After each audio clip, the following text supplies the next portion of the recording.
Welcome to IG media. So gut health బాగాలేకపోతే వచ్చే అనారోగ్య సమస్యలు అన్నీ ఇన్ని కావు. ఈ మధ్య కాలంలో ఎవరికి కూడా గట్ హెల్త్ అనేది సరిగా లేదు.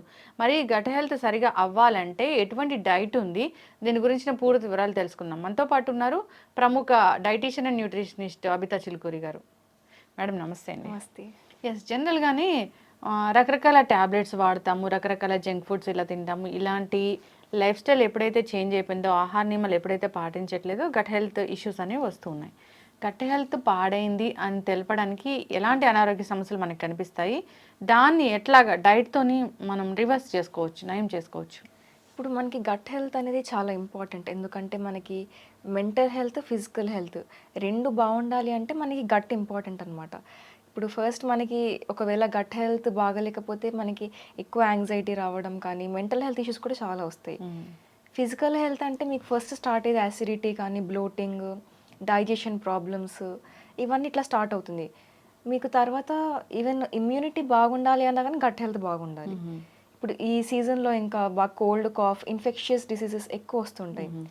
మీకు ఒక్కసారి ఎక్కువ ఫ్రీక్వెంట్గా కోల్డ్ వస్తుంది అన్నా కానీ మీకు గట్ హెల్త్ బాగాలేనట్టే తెలుస్తుంది అట్లా. ఇప్పుడు మనకి ఒక ఫుడ్ ఇదొక్కటి తింటే గట్ హెల్త్ మొత్తం సెట్ అవుతుంది అని అట్లా ఉండదు.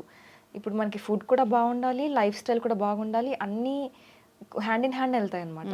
ఇప్పుడు ఫిజికల్ యాక్టివిటీ, ఎక్సర్సైజ్ చేసినా కానీ మీకు గట్ హెల్త్ పైన పాజిటివ్ ఇంపాక్ట్ ఉంటుంది. ఆల్కహాల్ తాగడం కానీ, స్మోకింగ్ చేయడం కానీ, ఇవన్నీ చేసినా కానీ గట్ హెల్త్ స్పాయిల్ అయిపోతుంది. ఇప్పుడు ఒకవేళ ఎక్కువ జంక్ ఫుడ్ తిన్నా, processed food, ultra processed food ఎక్కువ తింటే గట్ హెల్త్ అంతా స్పాయిల్ అయిపోతుంది అనమాట. రిఫైన్డ్ ఫుడ్ ఎక్కువ తినకూడదు. ఈవెన్ తినేటప్పుడు కూడా ఎట్లా తింటున్నాం అన్నది ఇంపార్టెంట్ మనకి. ఫాస్ట్గా తినేస్తారు చాలామంది, ఎక్కువ చూ చేయకుండా తినేస్తూ ఉంటారు. అట్లా తిన్నా కానీ ప్రాబ్లమే, డైజెషన్ సరిగ్గా అవ్వదు. మెల్లిగా ప్రాపర్గా ఫుడ్ని చూ చేసి అప్పుడు తింటే మీకు డైజెషన్ ప్రాపర్గా అవుతుంది అనమాట. ఎందుకంటే మనకి సలైవరీ అమైలేజ్ ఇవన్నీ ఉంటాయి కాబట్టి కార్బోహైడ్రేట్ డైజెషన్ ఇవన్నీ మౌత్ నుంచి స్టార్ట్ అవుతుంది. కాబట్టి మెల్లిగా చూ చేసి ప్రాపర్గా తినాలి ఫుడ్. ఎప్పుడైనా తొందరలో తినేయకూడదు.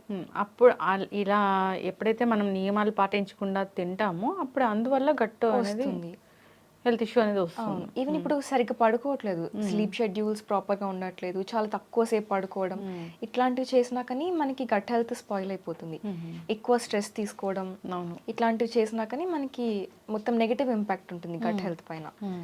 ఇప్పుడు ఒకవేళ మనము అది కొంచెం బెటర్ చేసుకోవాలి అనుకుంటే అన్ని రకాల వెజిటేబుల్స్, ఫ్రూట్స్ తినాలి. కలర్ఫుల్ వెజిటేబుల్స్, కలర్ఫుల్ ఫ్రూట్స్ అన్నీ తినాలన్నమాట. అప్పుడు దాంట్లో ఫైబర్ ఎక్కువ ఉంటుంది కాబట్టి సాల్యుబుల్ ఫైబర్ మనకి గట్ హెల్త్ ప్రమోట్ చేస్తుంది. ఈవెన్ మనకి హోల్ గ్రెయిన్స్ తినడం వల్ల, అంటే ఇప్పుడు ఓట్స్ కానీ, మిల్లెట్స్ కానీ, బ్రౌన్ రైస్, ఏదైనా అట్లా హోల్ గ్రెయిన్స్ తినడం వల్ల మనకి దాంట్లోంచి సాల్యుబుల్ ఫైబర్ ఎక్కువ వస్తుంది. ఈ సాల్యుబుల్ ఫైబర్ అనేది మనకి గట్లో ఉన్న ప్రోబయోటిక్కి ఫుడ్ అనమాట. ప్రోబయోటిక్ అంటే మనకి గట్లో ఉండే గుడ్ బ్యాక్టీరియా. ఇప్పుడు మన ఇన్ఫెక్షన్స్ వచ్చినా కానీ, ఒకవేళ డైజెషన్ ప్రాపర్గా అవ్వాలన్నా, మనం తిన్నది న్యూట్రియంట్స్ ప్రాపర్గా బ్రేక్ డౌన్ అయ్యి అబ్జార్బ్ అవ్వాలన్నా మనకి ప్రోబయోటిక్స్ హెల్ప్ చేస్తాయి. కాబట్టి మనకి ప్రోబయోటిక్స్ ఎక్కువగా ప్రాపర్గా ఉండాలి గట్లో అనుకుంటే ప్రీబయోటిక్స్ తీసుకోవాలి. ఎందుకంటే prebiotics are food for probiotics. మన గట్ హెల్త్ జస్ట్ డైరెక్ట్గా ప్రోబయోటిక్ సప్లిమెంట్స్ తీసుకోవడం కానీ, ప్రోబయోటిక్స్ ఎక్కువ ఫుడ్ తీసుకోవడం కానీ, జస్ట్ అట్లా కాకుండా మనం ప్రీబయోటిక్ ఎక్కువ ఫుడ్ తీసుకున్నా కానీ మన గట్ హెల్త్ మంచిగా మెయింటైన్ అవుతుంది. ప్రీబయోటిక్స్ తీసుకుంటే అవే ప్రోబయోటిక్స్ అవుతాయి. ప్రీబయోటిక్ ఫుడ్స్ అంటే ఏమున్నాయి? ఫైబర్ అంటే ఫైబర్ ఎక్కువ ఉన్న ఫుడ్ ఏదన్నా కానీ సాల్యుబుల్ ఫైబర్ అంటే ఫ్రూట్స్ కానీ, వెజిటేబుల్స్. ఫ్రూట్స్ అంటే పీల్తో పాటు తినాలన్నమాట. యాపిల్ ఉంటే యాపిల్ పీల్తో పాటు, అట్లా ఏదైనా పీల్తో పాటు థిన్ పీల్ ఉన్నవి తినచ్చు. పీల్తో పాటు తింటే మనకి అవి సాల్యుబుల్ ఫైబర్ దాంట్లో ఉంటుంది కాబట్టి ఎక్కువ హెల్ప్ అవుతుంది. సిట్రస్ ఫ్రూట్స్ ఇవన్నీ కూడా తీసుకోవచ్చు సాల్యుబుల్ ఫైబర్ కోసం. పీచు పదార్థం ఎక్కువ ఉండే ఫుడ్ ఏదైనా కానీ. దాంతో మనకి ఈవెన్ ఆకుకూరలు, డిఫరెంట్ బీన్స్ కానీ, చిక్కుడుకాయ, బీన్స్ ఇవన్నీ తీసుకోవడం వల్ల కూడా ఫైబర్ ఎక్కువ వస్తుంది. నట్స్, డ్రై ఫ్రూట్స్ ఇవన్నీ ఎక్కువ తీసుకోవాలి. ఓకే, ఎస్, ఖచ్చితంగా చాలా చక్కగా చెప్పారు.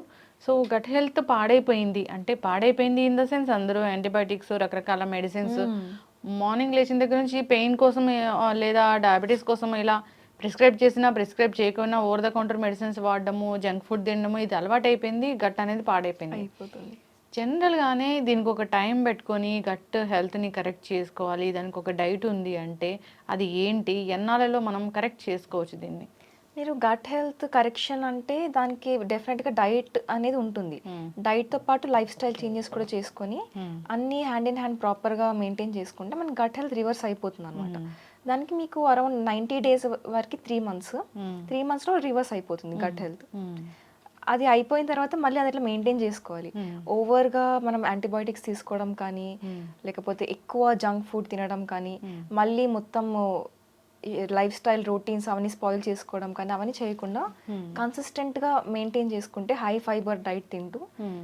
ఈజీగా గట్ హెల్త్ అనేది రీగెయిన్ చేసుకోవచ్చు. ఓకే. ఈవెన్ అంటే ఈ 90 డేస్ అన్నారు కదా! 90 డేస్ ఒకవేళ ఎవరైనా కాల్ చేసి 90 డేస్ గట్ హెల్త్ కోసం వస్తే ఎలా ఉంటుంది ప్రాసెస్ అనేది అసలు? ఇప్పుడు మనం జస్ట్ డైట్ ఒక్కటే కాదు కాబట్టి హ్మ్. ఫస్ట్ వాళ్ళకి వాళ్ళ బాడీ టైప్ ఎట్లా ఉంది, వాళ్ళ మెటబాలిజం ఎలా ఉంది, హ్మ్. ఏమేమి ఇష్యూస్ ఉన్నాయి, హెల్త్ ఇష్యూస్ ఇవన్నీ మనము కనుక్కున్న తర్వాత hmm. Will just start to take their history అనమాట. పాస్ట్ మెడికల్ హిస్టరీ, ఏమైనా సర్జరీస్ అయినాయా, హ్మ్. ఏమైనా డిసీజ్ మెటబాలిక్ డిసార్డర్స్ ఉన్నాయా, ఇవన్నీ కనుక్కున్న తర్వాత వాళ్ళ హైట్, వెయిట్, మళ్ళీ వాళ్ళ ఫిజికల్ యాక్టివిటీ ఎంత ఉంది, ఇవన్నీ చూసిన తర్వాత ఒక బిఎంఆర్ అనేది వస్తుంది, బేసల్ మెటబాలిక్ రేట్ క్యాలిక్యులేట్ చేస్తాము హ్మ్. For individual person. దాన్ని బట్టి వాళ్ళ ఫుడ్ హ్యాబిట్స్ ఏంటి, వాళ్ళకి ఏమైనా ఫుడ్ ఎలర్జీస్ ఉన్నాయా, హ్మ్. ఫుడ్ ప్రిఫరెన్సెస్ ఏమున్నాయి, ఇవన్నీ కనుక్కున్న తర్వాత వాళ్ళకి కస్టమైజ్డ్ ఒక డైట్ ప్లాన్ అనేది ప్రిపేర్ చేస్తాము. హ్మ్. మళ్ళీ వాళ్ళ హెల్త్ కన్సర్న్స్ ఏమున్నాయి అవన్నీ మైండ్లో పెట్టుకొని ఒక కస్టమైజ్డ్ డైట్ ప్రిపేర్ చేసి హ్మ్. దాంతోపాటు వాళ్ళకి జస్ట్ డైట్ కౌన్సిలింగే కాకుండా లైఫ్ స్టైల్ మోడిఫికేషన్స్ ఎలా చేసుకోవాలి, Hmm. ఫిజికల్ యాక్టివిటీ ఏంటి, ఇవన్నీ కూడా వాళ్ళకి కౌన్సిలింగ్ చెప్పి Hmm. Will give a package of 90 days అనమాట. హ్మ్. ఈ 90 డేస్‌లో పూర్తిగా అనేది ఇది తగ్గిపోతుంది. యా వాళ్ళు హ్మ్. స్ట్రిక్ట్గా అది చెప్పింది చెప్పినట్టు ఫాలో అయితే డెఫినెట్గా హ్మ్. తగ్గిపోతుంది. తర్వాత మెయింటెనెన్స్ అంటే? మెయింటెనెన్స్ అంటే మళ్ళీ దే క్యాన్ హ్మ్. దానికి మళ్ళీ సెపరేట్గా వాళ్ళు తీసుకొని హ్మ్. చేసుకోవచ్చు. హ్మ్. దానికి కూడా ప్రికాషన్స్ అవన్నీ ఇస్తాము, మెయింటెనెన్స్ హుహు. డైట్ కూడా. సో, జనరల్‌గా మెయింటెనెన్స్ డేట్ కూడా ఉంటుంది. అవును. ఓకే. సో, ఈ గట్ హెల్త్ కోసము ఎవరైనా మీకు కాంటాక్ట్ చేయాలి అన్నప్పుడు, సో, అంటే వాళ్ళకేదైనా కోమార్బిడిటీస్ ఉండి, అట్లా ఉన్న వాళ్ళు కూడా రావచ్చా? లేదా డెఫినెట్గా ఎవరైనా అంటే పర్టిక్యులర్‌గా ఈ పీపుల్ అలా ఉంటుందా? ఎవరైనా రావచ్చు. హ్మ్. కోమార్బిడిటీస్ ఉన్నా కానీ, హ్మ్. డయాబెటీస్ ఉన్నా, ఏ డిసీజ్ ఉన్నా కానీ హ్మ్. ప్రాబ్లం లేదు. ఏదైనా కాంటాక్ట్ చేయొచ్చు. యెస్. ఖచ్చితంగా అండి. చాలా చక్కగా చెప్పారు. గట్ హెల్త్ అనేది చాలా పెద్ద ఇష్యూనే. అవును. నిజంగా మీరన్నట్లు మెంటల్ హెల్త్, ఫిజికల్ హెల్త్ బావుండాలంటే ఈ గట్ హెల్త్ బావుండాలి. ఏదో కడుపులో మంటగా అనిపిస్తూ ఉంటుంది. సో, వాళ్ళ ఆలోచనలు సరిగా ఉండవు. వాళ్ళు చేసే పనులు కూడా మంచిగుండవు. అవును. యెస్. ఖచ్చితంగా. ఇట్లా ఆలోచనలు మంచి నెగెటివ్ ఆలోచనలుంటే నెగెటివ్ మనం చేసే పనులు కూడా అలాగే ఉంటాయి. ఇంపాక్ట్ అవును. అనేది చాలా ఉంటుంది. వాళ్ళకి స్ట్రెస్, హ్మ్. టైర్డ్‌నెస్ ఎక్కువ అనిపిస్తుంది. యెస్. ఈవెన్ వెయిట్ లాస్ కూడా అవ్వలేరు. వెయిట్ పుట్ ఆన్ అయిపోతుంటారు. హ్మ్. నిద్రలేమి సమస్య. నిద్రలేమి సమస్య ఒక పెద్ద అనారోగ్య సమస్యలకి అదొక కేర్ ఆఫ్ అన్నట్లుగా అవును. తయారైంది. యెస్. పొట్ట బావుంటే నిజంగా ఈ అనారోగ్య సమస్యలన్నిటికి చెక్ పెట్టవచ్చు. అబ్జార్ప్షన్ కూడా ఉంటుంది. మీరన్నట్లుగా చాలా రకాల విటమిన్స్ మనం తీసుకున్నా, మంచి డైట్ తీసుకున్నా కానీ అది అబ్జార్బ్ అవ్వట్లేదు, మనకు కావాల్సిన పోషకాలు రావట్లేదు అనంటే కూడా ఈ గట్ హెల్త్ సరిగ్గా లేకనే. లేనట్టే. యెస్. ఖచ్చితంగా అండి. చక్కగా చెప్పారు. ఎవరైనా కాంటాక్ట్ చేయాలంటే కాంటాక్ట్ చేయాలని కోరుకుందాము. సో, గట్ హెల్త్ కోసం చాలామంది చాలా రకాల ప్రయత్నాలు చేస్తూ ఉంటారు. ఇది చక్కటి అవకాశం అన్నట్లుగా అనుకోవాలి. చక్కటి ఇన్ఫర్మేషన్ అండి. ధన్యవాదాలు. Thank you.